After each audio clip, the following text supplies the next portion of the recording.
अस्सलाम वालेकुम। Welcome to our YouTube channel. इस वीडियो में बात करने वाले हैं CS11 short lecture number 136 to 140 और इसमें मौजूद इंपॉर्टेंट MCQs और शॉर्ट एंड लॉन्ग क्वेश्चंस जो रिपीटेड होंगे वो मैं आपके साथ शेयर करूंगा। ठीक है, वीडियो के साथ बने रहिएगा। जो पिछली वीडियोस थे उनमें हमने कपलिंग और सॉफ्टवेयर इंजीनियरिंग मेथोडोलॉजीज़ जिसमें प्रोटोटाइपिंग है उसकी टाइप्स वगैरह सब को डिस्कस किया। तो इस वीडियोस में जो हम है ना वो कोहेजन और जो सॉफ्टवेयर इंजीनियरिंग की मेथोडोलॉजीज़ हैं उनको भी हम इसमें डिस्कस करेंगे। फ़र्स्ट ऑफ़ ऑल जो हमारे पास मॉड्यूल है 136 जो है जिसको हम कोहेजन का नाम देते हैं। कोहेजन क्या होता है? ठीक है, कोहेजन की डेफिनेशन फ़र्स्ट ऑफ़ ऑल तो यहाँ पे दी हुई है, हाईलाइट मैंने की है। The term cohesion refer to this internal binding और the other words the degree of relatedness of the module internal parts. हमने पीछे मॉड्यूल्स देखा था। मॉड्यूल्स क्या होता है? मैनेजेबल यूनिट्स होता है किसी भी सॉफ्टवेयर का। बड़े सॉफ्टवेयर को हैंडल करना मुश्किल होता है, इसलिए हम उसको छोटे मॉड्यूलरिटी करते हैं, उसके छोटे मॉड्यूल्स में मैनेजेबल यूनिट्स में उसको तकसीम करते हैं और हर एक यूनिट का अलग अलग काम करते हैं ताकि इजीली जो है ना वो बिग सॉफ्टवेयर इजीली तैयार हो सके। तो कोहेजन क्या होती है? जो वो हम छोटा जो मॉड्यूल है उसके अगर इंटरनल पार्ट्स की रिलेटेडनेस को देखें या उसकी इंटरनल बाइंडिंग को देखें तो हमारे पास जो टर्म है कोहेजन वो आएगी। यहाँ पे दो MCQs इंपॉर्टेंट है इस पूरी मॉड्यूल में 136 में। दोनों MCQs अपने करने हैं, ठीक है। और इसमें आपको एक क्वेश्चन भी आ सकता है कि discuss the form of cohesion तो या टाइप्स ऑफ कोहेजन। तो यहाँ पे दो टाइप्स हैं कोहेजन की, एक होती है लॉजिकल कोहेजन, एक होती है फंक्शनल कोहेजन। अगर पहले लॉजिकल कोहेजन को देखें तो ये होती है weak form of cohesion is known as logical cohesion. ठीक है, ये MCQs है, इंपॉर्टेंट है। इसके आगे यहाँ पे लिखा हुआ है, इसकी तारीफ है कि this is the cohesion with in a module induced by the fact that it's internal elements perform activities logically similar in nature. क्योंकि ये वीक फॉर्म है तो इसके अंदर जो जितने भी मॉड्यूल होंगे, जितने भी इंटरनल एलिमेंट्स होंगे वो क्या करेंगे?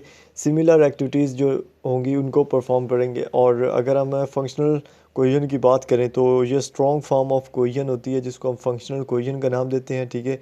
और इसमें जो मॉड्यूल होता है और उसके अंदर मौजूद जो जितने भी पार्ट्स होते हैं वो किसी एक सिंगल एक्टिविटी पे अमल कर रहे होते हैं, इसलिए उसको स्ट्रॉन्गर फॉर्म कहते हैं। और ऊपर वाले को वीक कहते हैं क्योंकि वो सिमिलर होती हैं, सेम एक्टिविटीज़ एक ही नेचर की होती हैं लॉजिकली, ठीक है। तो उनको इसलिए लॉजिकल कोहेजन का नाम दिया गया और इसको फंक्शनल कोहेजन का नाम दिया गया। ये दोनों आपने याद करने हैं और ये जो सब्ज़ कलर में है ये MCQs है और इम्पोर्टेंट है, ठीक है। उसके बाद इसमें कुछ नहीं है। हम अगर देखें मॉड्यूल 137 को तो इसमें इंफॉर्मेशन हाइडिंग है, नाम से ज़ाहिर करता है। इंफॉर्मेशन हाइडिंग क्या होता है कि पूरी इंफॉर्मेशन सॉफ्टवेयर सिस्टम के बारे में कोई इंफॉर्मेशन को आपने हाइड करना है दूसरों से, ठीक है, या पूरे सॉफ्टवेयर के स्पेसिफिक पोर्शन को या पूरी इंफॉर्मेशन को, ठीक है, यानी पूरे कोड को। तो इंफॉर्मेशन हाइडिंग की डेफिनेशन यहाँ पे दी हुई है, refers to the restriction of information to a specific portion of software system का किसी स्पेसिफिक पोर्शन की इंफॉर्मेशन को रिस्ट्रिक्ट करना इंफॉर्मेशन हाइडिंग कहलाता है। सिंपल अपने लफ्ज़ों में भी आप इसको लिख सकते हो, ये आपने करना है। उसके बाद यहाँ पे एक क्वेश्चन होता है और स्टूडेंट को पता नहीं चलता कि वो क्वेश्चन है क्या और उसका आंसर क्या है, ठीक है। आपसे वो पूछते हैं कि टू इनकर्नेशंस ऑफ इंफॉर्मेशन हाइडिंग्स। ये शॉर्ट क्वेश्चन है 2 to 3 मार्क्स का, ठीक है, जो आया हुआ है मैं आपको बता रहा हूँ। वो पूछते हैं कि इंफॉर्मेशन हाइडिंग की 2 इनकर्नेशंस बताएं, ठीक है। तो इसकी 2 इनकर्नेशंस है, वन इज़ है design goal, second is implementation goal, ठीक है। पहले हम क्या करेंगे, डिज़ाइन गोल को देखेंगे, ठीक है। यहाँ पे इनके आगे भी इनके डिस्कशन दी हुई है। अगर 2 मार्क्स का आता है वो जस्ट पूछते हैं कि नेम पूछते हैं, 2 इनकर्नेशन नेम्स पूछते हैं। एक आपने डिज़ाइन गोल लिखना, दूसरा इम्प्लीमेंटेशन गोल लिखना है। तो अगर हम इनको देखें तो यहाँ पे उन्होंने दिया हुआ है कि अ module should be designed so that other modules do not need access to its internal information and module should be implemented in a manner that reinforce its boundaries। अब डिज़ाइन गोल क्या है? इंफॉर्मेशन हाइडिंग का। यार simple लफ्ज़ों में आप ये सोचो कि आपने एक सॉफ्टवेयर बनाया, ठीक है, आप उसकी इंफॉर्मेशन को हाइड करना चाहते हो। फर्स्ट ऑफ ऑल 2 आपके पास टाइप्स हैं, एक उसका डिज़ाइन है जो कि इनकर्नेशन 1 में आएगा, दूसरी उसकी गोल है कि वो करना, वो उसका जो काम करने का तरीका वो क्या है, ठीक है। जब डिज़ाइन की बात करेंगे तो क्या करना है कि आपने वो इंफॉर्मेशन हाइड करनी है जिससे वो मॉड्यूल बना है। यानी कोई भी उसके इंटरनल इन्फॉर्मेशन को आपने हाइड करना होता है ताकि वो मॉड्यूल कोई दूसरा बंदा डिज़ाइन ना कर सके, ठीक है। इसको हम डिज़ाइन गोल बोलते हैं। और इम्प्लीमेंटेशन गोल इसको इसलिए बोलते हैं ताकि हम इसकी हद को, इसकी बाउंड्रीज़ को और इसके जो काम करने का तरीका उसको देख सकें, ठीक है। और वो जो देखने वाली इन्फॉर्मेशन होगी उसको आपने हाइड करना होता है।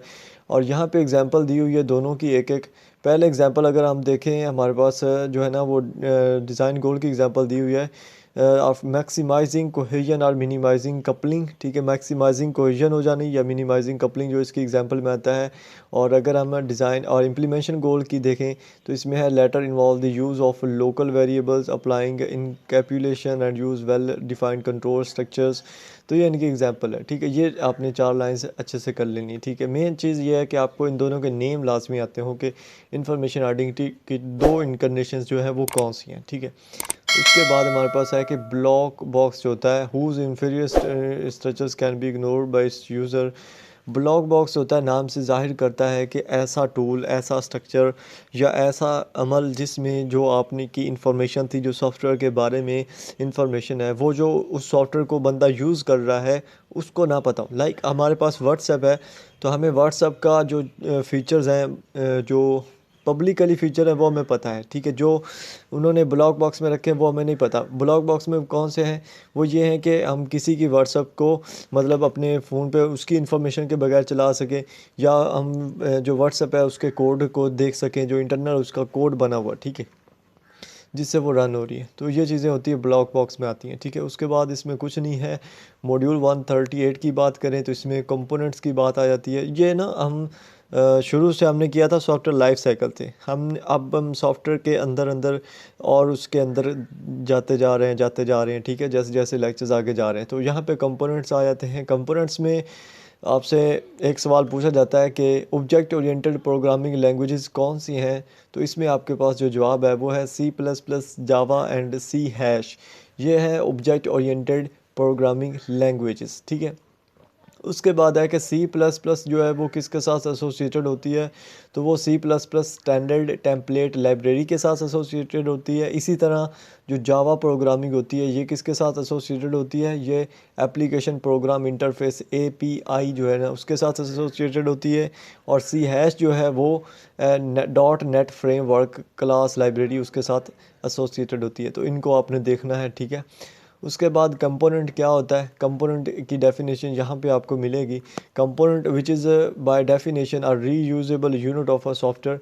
किसी भी सॉफ्टवेयर का रीयूजेबल यूनिट जो है उसको हम कंपोनेंट बोलते हैं। और ये जो कंपोनेंट्स होते हैं ये मोस्ट बेस्ड करते हैं ऑब्जेक्ट ओरिएंटेड पैराडियम पे। ऑब्जेक्ट ओरिएंटेड पैराडियम पे कंपोनेंट्स क्यों बेस करते हैं, क्योंकि ऑब्जेक्ट ओरिएंटेड पैराडियम में ऑब्जेक्ट्स ही होते हैं, ठीक है।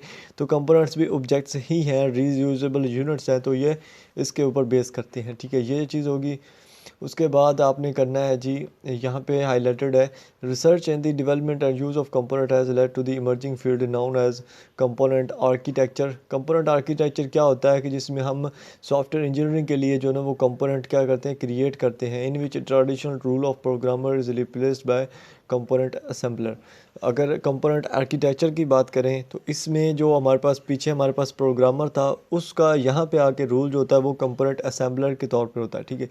ये 3 लाइन ज़्यादा इंपॉर्टेंट नहीं है, MCQs के लिए आप इनको याद कर सकते हो, ठीक है।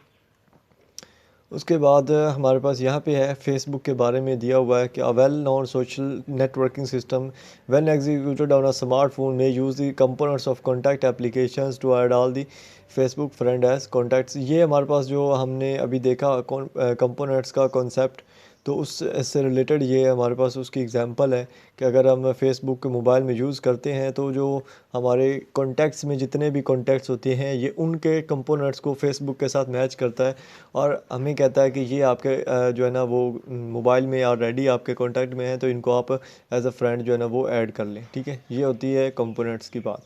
उसके बाद डिज़ाइन पैटर्न आ जाता है। डिज़ाइन पैटर्न जो होता है ये क्या होता है, और design pattern is a will pre developed model for solving recurring problem in software design. Software design और चीज़ थी, डिज़ाइन पैटर्न और चीज़ है, ठीक है। सॉफ्टवेयर डिज़ाइन क्या था, वो तो सॉफ्टवेयर के इंटरनल स्ट्रक्चर्स है कि और उसकी स्ट्रक्चर है पूरे सॉफ्टवेयर का ही, कि सॉफ्टवेयर कैसे बना, ठीक है। लेकिन जो डिज़ाइन पैटर्न है ये प्री डेवलप्ड मॉडल होता है। ये जब भी कोई प्रॉब्लम आती है उस सॉफ्टवेयर डिज़ाइन के अंदर, तो ये डिज़ाइन पैटर्न हमारे पास पड़ा होता है, हम उसके ऊपर वर्क करके उस प्रॉब्लम को सॉल्व करते हैं, ठीक है। इसको डिज़ाइन पैटर्न का नाम दिया गया, ठीक है। उसके बाद जो आपने और भी कुछ नहीं याद करना, जो जो हाईलाइटेड नहीं होता उसको एक दफ़ा पढ़ लिया करें, याद करने की ज़रूरत नहीं है, ठीक है। उसके बाद है the adapter pattern provides a standard approach to wrapping, ठीक है। जो अडाप्टर पैटर्न है वो क्या अप्रोच को स्टैंडर्ड करता है, रैपिंग के, ठीक है। तो यहाँ पे हमारे पास जो है कि another well establish design pattern in the decorator pattern, it provides a mean of designing a system. The patterns performs a different combination of the same activities depending on the situation at time. यानी कि एक well establish जो design pattern होता है उसको हम क्या बोलते हैं, उसको डेकोरेटर पैटर्न बोलते हैं। मतलब कि अगर तो वेल इस्टेब्लिश्ड है तो उसको डेकोरेटर मतलब इस्टेब्लिश हुआ हुआ है अच्छे से। तो ये क्या करता है कि हमें जो डिज़ाइनिंग प्रोग्राम होता है उसकी जो डिफरेंट कम्बिनेशंस होती हैं और एक्टिविटीज़ होती हैं, उनकी situation at the time of situation जो है ना वो उनको परफॉर्म करने में हमारी हेल्प करता है, और ठीक है ये इस तरह इम्पोर्टेंट नहीं है, ठीक है। उसके बाद यहाँ पे एक चीज़ है इम्पोर्टेंट एमसीक्यूज़ के लिए कि Java programming environments provided by Oracle, ठीक है। जावा प्रोग्रामिंग किसने प्रोवाइड किया है, ओरेकल ने। और डॉट नेट फ्रेमवर्क जो है ये किसने प्रोवाइड किया है, माइक्रोसॉफ्ट ऑफ जो कंपनी हमारे पास माइक्रोसॉफ्ट, इसने डॉट नेट फ्रेमवर्क प्रोवाइड किया और जावा ओरेकल ने, ठीक है। उसके बाद है the origin of design pattern lie in the research of Christopher Alexander in traditional architecture. जो हमारे पास डिज़ाइन पैटर्न है उसकी जो ओरिजिन है वो किसने दी हुई है, क्रिस्टोफर अलेक्जेंडर ने दी हुई है, ठीक है, इन ट्रेडिशनल आर्किटेक्चर में, ठीक है। ये हो गया। उसके बाद मॉड्यूल 140 में हम देखें तो डिज़ाइन पैटर्न की एग्जांपल दी हुई है। यहाँ पे हमारे पास फैक्ट्री डिज़ाइन पैटर्न दिया हुआ है जिसको हम डिज़ाइन पैटर्न के तौर पर यूज़ करते हैं। और इसमें एक चीज़ आपने नोट करनी है कि जब फैक्ट्री डिज़ाइन पैटर्न की बात हो तो इसमें जो डिज़ाइन क्रिएट किए जाते हैं वो क्या होते हैं, वो लूजली कपल्ड सिस्टम होते हैं, और ये जो होते हैं ये क्रिएशनल पैटर्न के अंडर आते हैं, ठीक है। यहाँ पे एक और एमसीक्यूज़ है, factory pattern is based on real time factory concept. जो फैक्ट्री पैटर्न है वो किस पे बेस्ड करता है, रियल टाइम फैक्ट्री के ही कंसेप्ट पे बेस करता है, ठीक है। यानी कि जो हमारे पास गाड़ी है उसका कलर क्या है, वो कौन से मॉडल की है, ठीक है। यहाँ पे जैसे हमें दिया हुआ है डिफरेंट फैक्ट्रीज हैं, सुजुकी, हुंडा है, बीएमडब्ल्यू है, ठीक है, ये सारी। उसके बाद है shopping cart design pattern. Shopping cart design pattern में क्या है, अगर आप शॉपिंग करने जाते हो तो ये उसके बारे में। शॉपिंग कार्ट, कार्ट क्या है, जो वहाँ पे शॉपिंग मॉल्स में वो जो कि रेडी सी होती है वो वाली कार्ट, शॉपिंग कार्ट उसको बोलते हैं, ठीक है। उसके डिज़ाइन पैटर्न की बात की गई है। Use when the user can possibly buy more than one product. हम कब यूज़ करेंगे, जब हमने एक से ज़्यादा प्रोडक्ट ख़रीदने हैं ताकि हम उसमें डाल सकें आसानी से। Use with when the user can possibly buy more than one instance of a product, यानी एक ही प्रोडक्ट के एक से ज़्यादा चीज़ें लेनी, मतलब एक प्रोडक्ट है उसी के 3-4 गिनती में उसको 3-4 लेना है, ठीक है। उसके बाद use when the user may want to return later to carry on shopping. Shopping करने के बाद वो रिटर्न करे तभी उसको यूज़ करना चाहिए, ये ना हो कि वह साथ लेके चला जाए। उसके बाद है use when the user may want to return at a later time to conduct payment. यानी ये भी नहीं करना चाहिए कि पहले मतलब उसको यूज़ करें बाद में आके पेमेंट करें, ये होता है, ठीक है। उसके बाद है do not use when you only have one product to sell. एक प्रोडक्ट है आपके पास सेल करने के लिए तब भी यूज़ नहीं करनी चाहिए। तो ये सिंपल सी चीज़ जो आपके मैंने बताई है, अगर इस तरह का कोई क्वेश्चन आता है तो आप इसको अपने लफ्ज़ों में भी बता सकते हो, ठीक है। उसके बाद एमसीक्यूज़ है कि यहाँ पे है एप्लीकेशन सर्विस प्रोवाइडर्स, जिनको बोलते हैं एएसपीज़ होते हैं, ये सर्विस प्रोवाइड करते हैं, ठीक है। तो ये मुखफ़फ़ जो है इसको आपने याद रखना है, ठीक है। ये चीज़ है यहाँ पे 140 में, और आगे जो है ना वो हम देखेंगे नेक्स्ट मॉड्यूल में जो 141 है। तो आई होप आपको यहाँ तक समझ आ गई होगी, और अगर समझ आती है तो लाइक भी किया करें और सब्सक्राइब भी किया करें ताकि आने वाली वीडियोस भी आपको टाइम टू टाइम मिलती रहें, ठीक है। और मिलेंगे नेक्स्ट वीडियो में फिर। अल्लाह हाफिज़।